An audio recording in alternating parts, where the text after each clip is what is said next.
Well, good afternoon instead of the morning. I really have no idea why this thing is not working.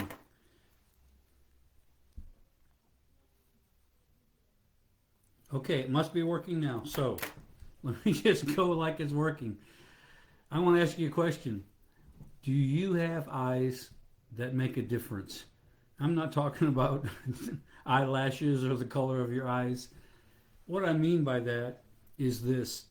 In John 4:35, Jesus said, "Don't say it's yet 4 months and then cometh the harvest. Look unto the fields, they are white, all ready to harvest." Now, there's a lot in that scripture. Number one, he said, "Don't say it's yet 4 months. It's the harvest is right now." And I will tell you, I've been in the ministry and been around long enough to have heard at least a dozen different prophetic words of there's a revival coming, and there's a revival coming with the children, and there's going to be a revival with the poor and the maimed. There's going to be a revival with women, just on it goes. But here's what happens when people hear a prophetic word that says there's a revival coming. The only response that you and I can have to that is to wait because it's coming. That's why Jesus said, "Don't say it's yet 4 months." Because when you do that, you take a posture of not doing anything. He said, "The harvest is already." In other words, there's a revival happening right now. Look for it. Look for the signs of revival where you are, and you'll find you're in a revival. So, do you have eyes to see the opportunities that the Lord has placed in front of you on a daily basis? Do you miss opportunities to make a difference in people's lives because you're traveling somewhere where you think you can make a difference? I watch people drive by opportunities to minister all the time on their way to a church service where they believe God will use them. And I'm not saying God can't use you in a service. I believe He can and should and wants to. But how many times have we missed opportunities to have impact and influence on a life because we were looking down the road and we missed what was right in front of us? You know, in Matthew chapter 13, Jesus said it another way. He said, "Let him that hath ears to hear what the Spirit of the Lord is saying." Now, at that time, all the people in the audience had physical ears. Everyone he was speaking to had physical ears. And yet, what he was saying is, you can actually be deaf and not be able to hear with your natural ears, but you could still hear the voice of God. You can also have ears that hear very, very well and still not hear the voice of God because you're not listening for it. So we need to have eyes that see and ears that hear the opportunities and the places where the Lord wants to use you and I today. I can't tell you again how many times the Lord has used me at Walmart and at a convenience store and at the parts place to minister to someone because years ago, probably 8 years ago now, the Lord showed me this scripture and gave me the understanding that don't say when you get to church you can be used. Don't say there's a revival coming. Look unto the field with eyes to see the harvest that is ready.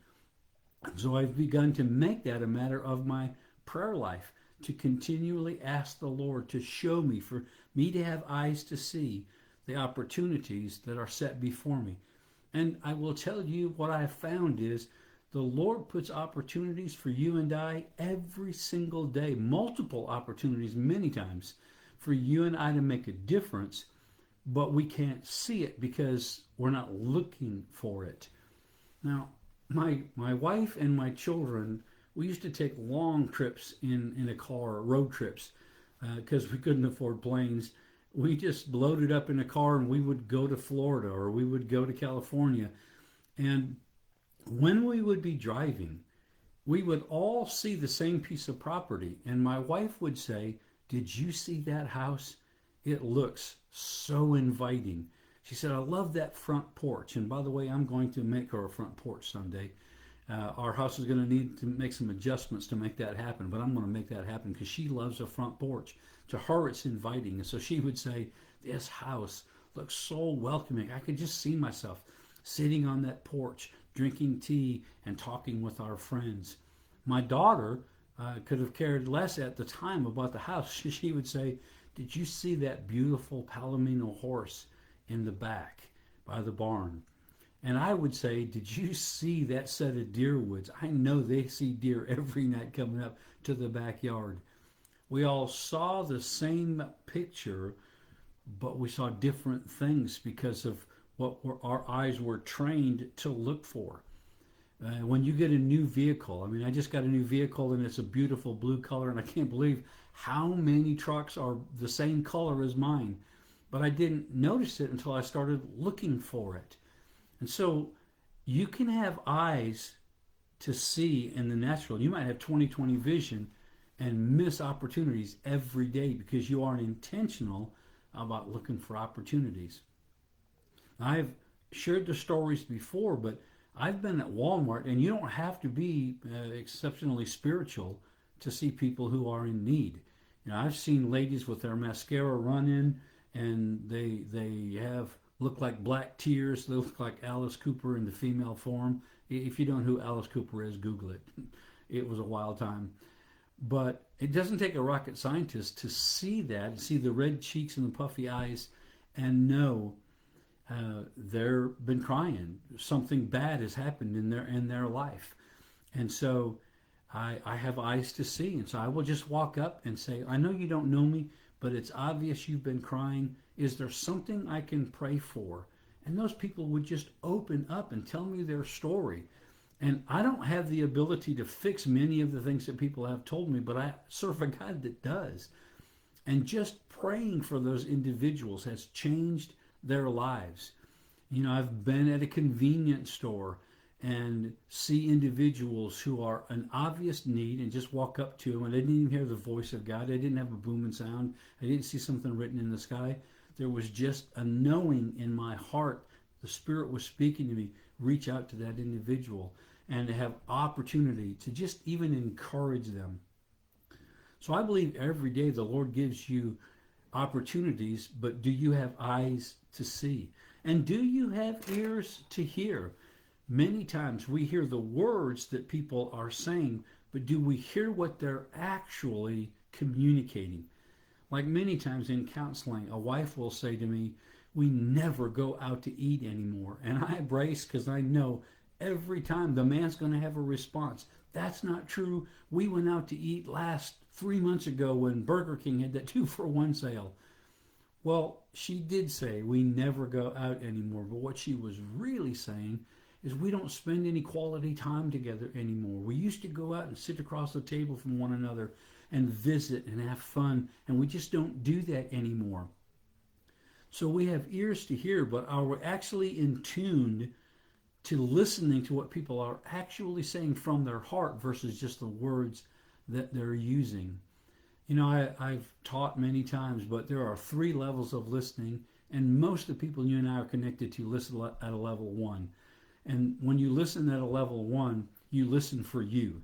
You're listening, the other person is talking, but you're listening just to wait for a break in their conversation so that you can tell them what you know about that, or so you can tell them what you did this weekend, or so that you can tell them what you think is important.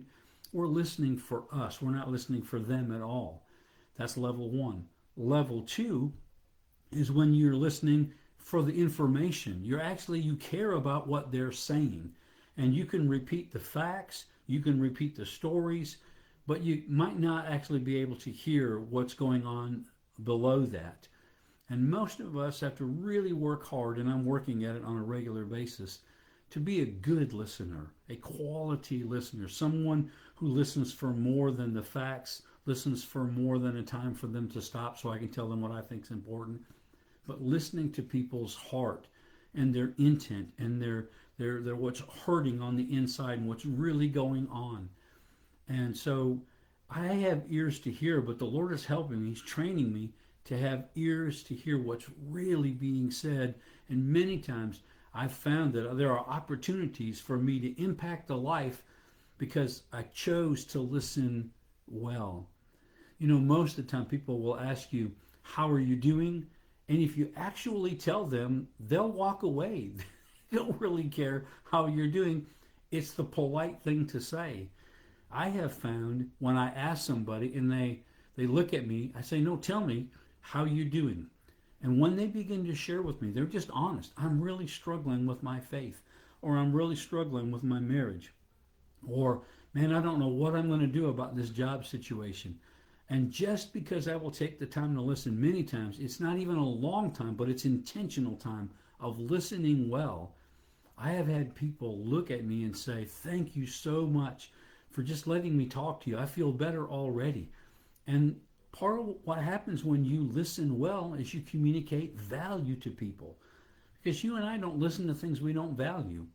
You know, when certain politicians come on the TV, no, quite honestly, when any politician comes on the TV, I put it on mute or change the channel. Why?